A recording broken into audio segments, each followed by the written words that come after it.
আমরা এখন সামাজিকীকরণ বা সোশ্যালাইজেশন নিয়ে আলোচনা করব। আমরা এখন সামাজিকীকরণ অর্থাৎ সোশ্যালাইজেশন নিয়ে আলোচনা করব।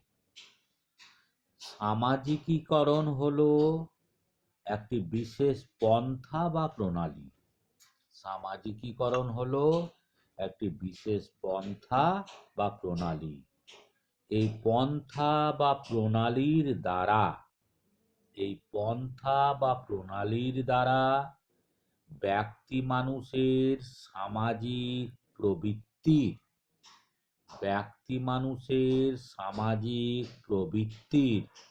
বিকাশ সাধন সম্ভব হয়।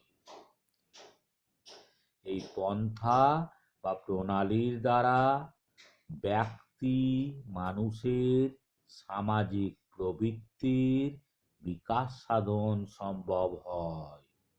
অর্থাৎ মানুষের সামাজিক প্রকৃতির উন্মেষের উপায়ই হলো সামাজিকীকরণ। অর্থাৎ মানুষের সামাজিক প্রকৃতির উন্মেষের উপায়ই হলো সামাজিকীকরণ। সমাজের অন্তর্গত ব্যক্তিবর্গের সামাজিক প্রকৃতির প্রকাশ ও বিকাশের উপায় পদ্ধতিকেই সামাজিকীকরণ হিসাবে অভিহিত করা যায়। তাহলে কি বলতে পারি আমরা? সমাজের অন্তর্গত বা সমাজের অন্তর্ভুক্ত ব্যক্তিবর্গের সামাজিক প্রকৃতির প্রকাশ ও বিকাশের উপায় পদ্ধতিকেই সামাজিকীকরণ হিসাবে অভিহিত করা যায়।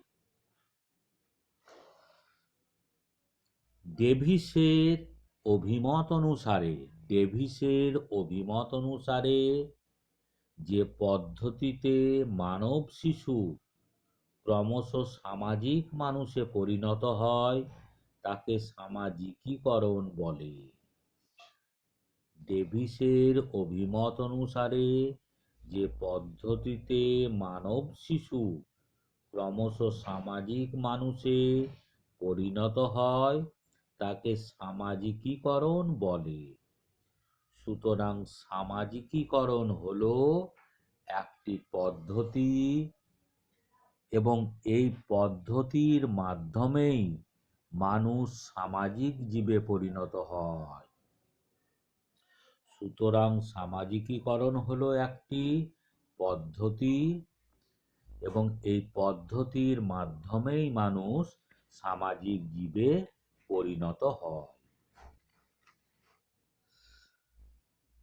সামাজিকীকরণ হলো এমন এক প্রক্রিয়া যা বিরতিহীনভাবে ব্যক্তির জীবন জুড়ে বর্তমান থাকে। সামাজিকীকরণ হলো এমন এক প্রক্রিয়া যা বিরতিবিহীনভাবে ব্যক্তির জীবন জুড়ে বর্তমান থাকে। অর্থাৎ শিশু ভূমিষ্ঠ হওয়ার অনেক আগে থেকেই সামাজিকীকরণের প্রক্রিয়া শুরু হয়ে যায়। দেখো, ভালো করে ব্যাপারটা বুঝো। শিশু ভূমিষ্ঠ হওয়ার অনেক আগে থেকেই সামাজিকীকরণের প্রক্রিয়া শুরু হয়ে যায়। নবজাতককে কী ধরনের জীবনযাত্রা নির্বাহ করতে হবে তা সামাজিক পারিপার্শ্বিকতার দ্বারা অনেক আগে থেকেই নির্ধারিত হয়ে থাকে। শিশু গড়ে ওঠার ক্ষেত্রে কতকগুলি পারিবারিক প্রথা এবং সংস্কৃতির ধারার প্রভাব প্রতিক্রিয়া অনস্বীকার্য। তাহলে সামাজিকীকরণ হলো এমন এক প্রক্রিয়া যা বিরতিবিহীনভাবে ব্যক্তির জীবন জুড়ে বর্তমান থাকে। শিশু ভূমিষ্ঠ হওয়ার অনেক আগে থেকেই সামাজিকীকরণের প্রক্রিয়া শুরু হয়ে যায়। নবজাতককে কী ধরনের জীবনযাত্রা নির্বাহ করতে হবে তা সামাজিক পারিপার্শ্বিকতার দ্বারা অনেক আগে থেকেই নির্ধারিত হয়ে থাকে। শিশু গড়ে ওঠার ক্ষেত্রে কতকগুলি পারিবারিক প্রথা ও সাংস্কৃতিক ধারার প্রভাব প্রতিক্রিয়া অনস্বীকার্য। এক্ষেত্রে উদাহরণ হিসাবে বলা যায় মাতা-পিতার বৈবাহিক বন্ধন, গর্ভধারণ ও জন্মগ্রহণ সম্পর্কিত। এক্ষেত্রে উদাহরণ হিসাবে বলা যায় মাতা-পিতার বৈবাহিক বন্ধন, গর্ভধারণ ও জন্মগ্রহণ সম্পর্কিত বিভিন্ন প্রথা উল্লেখযোগ্য। সকল বয়সেই সামাজিকীকরণ সম্ভব। সকল বয়সেই সামাজিকীকরণ সম্ভব। আগে মনে করা হতো যে সামাজিকীকরণের প্রক্রিয়া শুধুমাত্র শিশু ও কিশোর কিশোরীদের ক্ষেত্রে ক্রিয়াশীল থাকে। আগে মনে করা হতো যে সামাজিকীকরণের প্রক্রিয়া শুধুমাত্র শিশু ও কিশোর কিশোরীদের ক্ষেত্রেই ক্রিয়াশীল থাকে। এই কারণে কেবলমাত্র এদের ক্ষেত্রেই সামাজিকীকরণ কথাটি ব্যবহার করা হতো। এই কারণে কেবলমাত্র এদের ক্ষেত্রেই সামাজিকীকরণ কথাটি ব্যবহার করা হতো। তবে সাম্প্রতিককালে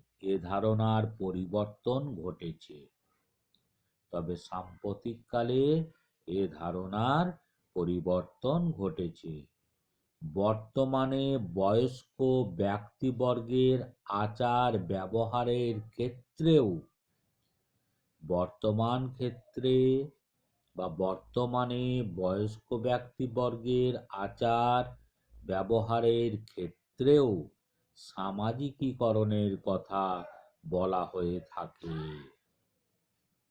তাই সকল বয়সেই সামাজিকীকরণ সম্ভব। এবার আমরা আসছি বৈশিষ্ট্যতে। সামাজিকীকরণের প্রক্রিয়া জীবনব্যাপী পরিব্যাপ্ত, এ কথা ঠিক। সামাজিকীকরণ হচ্ছে জীবনব্যাপী প্রক্রিয়া, আর সামাজিকীকরণের প্রক্রিয়া জীবনব্যাপী পরিব্যাপ্ত, এ কথা ঠিক। কিন্তু এই প্রক্রিয়া শুরু হয় শিশু ভূমিষ্ঠ হওয়ার পর। নবজাতকের মধ্যে বিভিন্ন জৈব বৈশিষ্ট্য বর্তমান থাকে। এই সমস্ত বৈশিষ্ট্যের মধ্যে কিছু কিছু জাতকের সামাজিকীকরণের পথে প্রতিকূল বা অনুকূল হয়।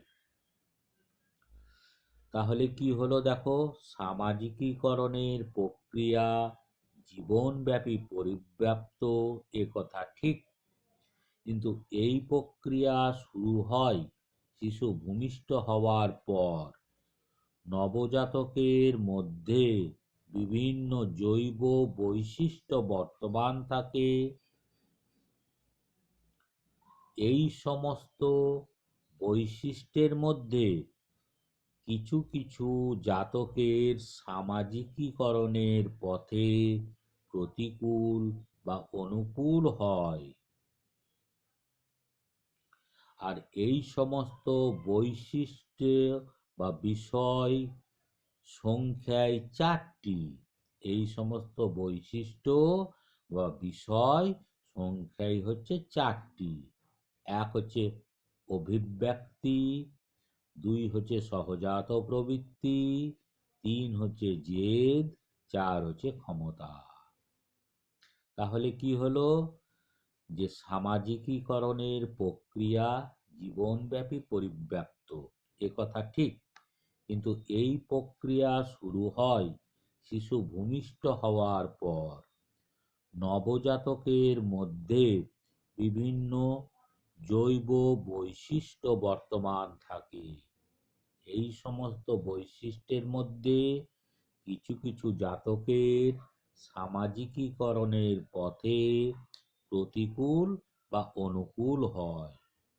এই সমস্ত বৈশিষ্ট্য বা বিষয় সংখ্যায় 4টি। এই সমস্ত বৈশিষ্ট্য বা বিষয় সংখ্যায় 4টি। কি কি? 1 অভিব্যক্তি, 2 সহজাত প্রবৃত্তি, 3 জেদ, 4 ক্ষমতা। অভিব্যক্তি, সহজাত প্রবৃত্তি, জেদ ও ক্ষমতা।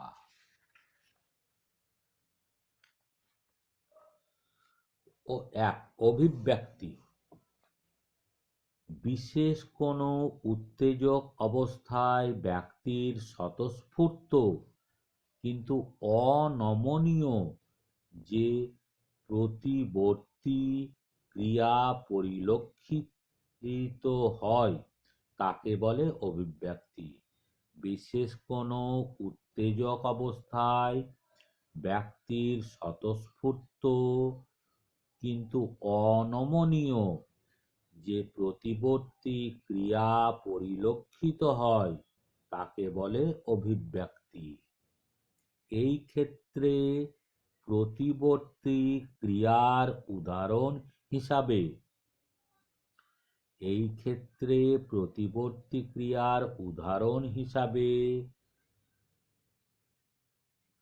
উপাদেয় খাদ্যদ্রব্য গ্রহণ করার সঙ্গে সঙ্গে লালাস্রাবী গ্রন্থির লালানিঃসরণ, উপাদেয় খাদ্য গ্রহণ করার সঙ্গে সঙ্গে লালাস্রাবী গ্রন্থির লালা নিঃসরণ, তীব্র আলোর ঝলকানিতে চোখের সংকোচন প্রভৃতি উল্লেখযোগ্য। তীব্র আলোর ঝলকানিতে চোখের সংকোচন প্রভৃতি উল্লেখযোগ্য। প্রতিবর্তী ক্রিয়ার দ্বারা ব্যক্তির ক্ষমতা পরিধি স্থিরীকৃত হয়ে থাকে। প্রতিবর্তী ক্রিয়ার দ্বারা ব্যক্তির ক্ষমতা পরিধি স্থিরীকৃত হয়ে থাকে, কিন্তু এর ভিত্তিতেই সামাজিকীকরণের সৃষ্টি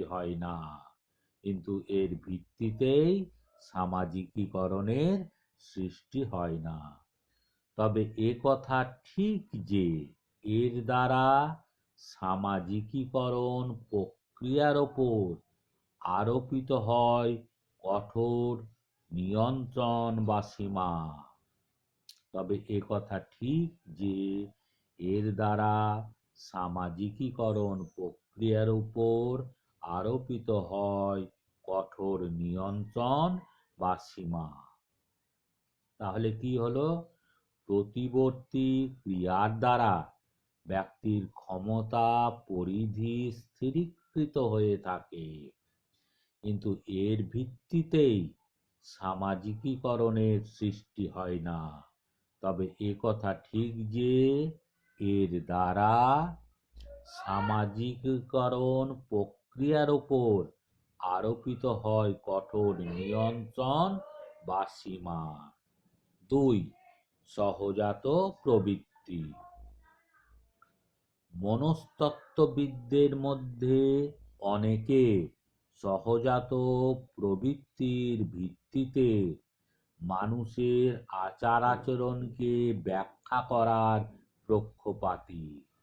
মনস্তত্ত্ববিদদের মধ্যে অনেকে সহজাত প্রবৃত্তির ভিত্তিতে মানুষের আচার আচরণকে ব্যাখ্যা করার পক্ষপাতী।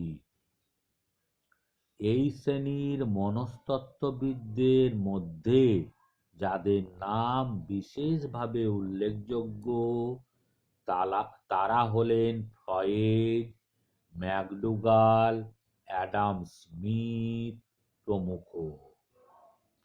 এই শ্রেণীর মনস্তত্ত্ববিদদের মধ্যে যাদের নাম বিশেষভাবে উল্লেখযোগ্য তারা হলেন ফ্রয়েড, ম্যাকডুগাল, অ্যাডাম স্মিথ প্রমুখ। কিন্তু অনেকে এই মতের আবার বিরোধিতা করেন।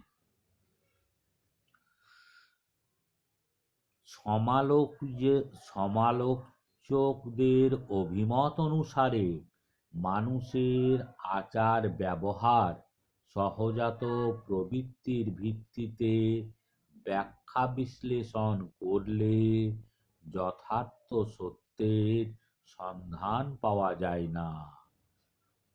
কিন্তু অনেকে এই ধারণার বিরোধিতা করে। সমালোচকদের অভিমত অনুসারে মানুষের আচার ব্যবহার সহজাত প্রবৃত্তির ভিত্তিতে ব্যাখ্যা বিশ্লেষণ করলে যথার্থ সত্যের সন্ধান পাওয়া যায় না। তাছাড়া নবজাতকের সঙ্গে থাকে কেবল প্রবৃত্তির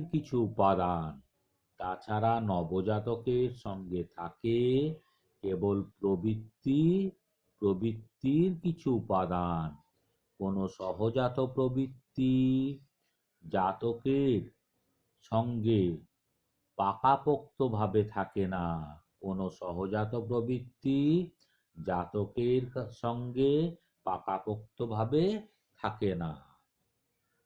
3.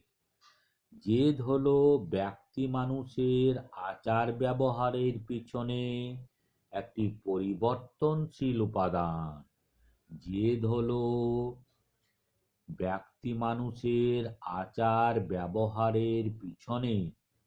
পরিবর্তনশীল উপাদান। সামাজিকীকরণ প্রক্রিয়ার সূত্রপাতের ক্ষেত্রে অন্যতম উপাদান হিসাবে এই জেদের কথা বলা হয়ে থাকে। সামাজিকীকরণ প্রক্রিয়ার সূত্রপাতের ক্ষেত্রে অন্যতম উপাদান হিসাবে এই জেদের কথা বলা হয়ে থাকে।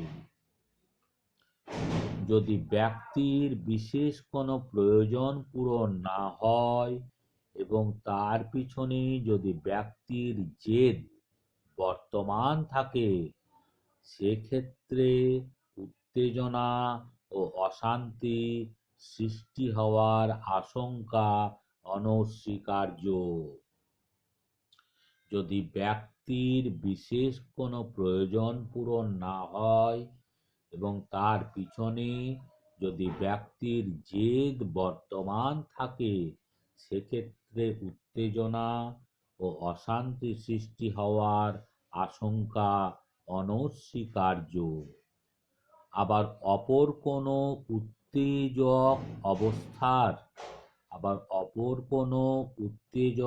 অবস্থার মাধ্যমে উত্তেজনার উপশম হতে এবং জেদ প্রশমিত হতে দেখা যায়। আবার অপর কোনো উত্তেজক অবস্থার মাধ্যমে উত্তেজনার প্রশমন হতে এবং জেদ প্রশমিত হতে দেখা যায়। এই জেদকে মানুষের ব্যবহার,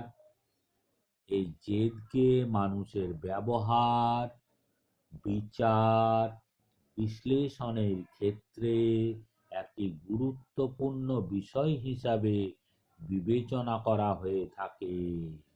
এই জেদকে মানুষের ব্যবহার, বিচার, বিশ্লেষণের ক্ষেত্রে একটি গুরুত্বপূর্ণ বিষয় হিসাবে বিবেচনা করা হয়ে থাকে। 4. ক্ষমতা। সকল মানুষেরই কার্যক্ষমতা সীমাবদ্ধ। সকল মানুষেরই কার্যক্ষমতা সীমাবদ্ধ। কারণ ব্যক্তিমাত্রই নির্দিষ্ট কিছু ক্ষমতা সহ জন্মগ্রহণ করে। কারণ ব্যক্তিমাত্রই নির্দিষ্ট কিছু ক্ষমতা সহ জন্মগ্রহণ করে।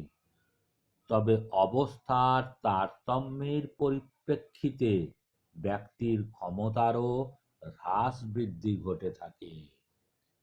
ফলে অবস্থার তারতম্যের পরিপ্রেক্ষিতে ব্যক্তি ক্ষমতারও হ্রাস বৃদ্ধি ঘটে থাকে। ব্যক্তির ক্ষমতার উপর যে জন্মগত সীমাবদ্ধতা বর্তমান থাকে,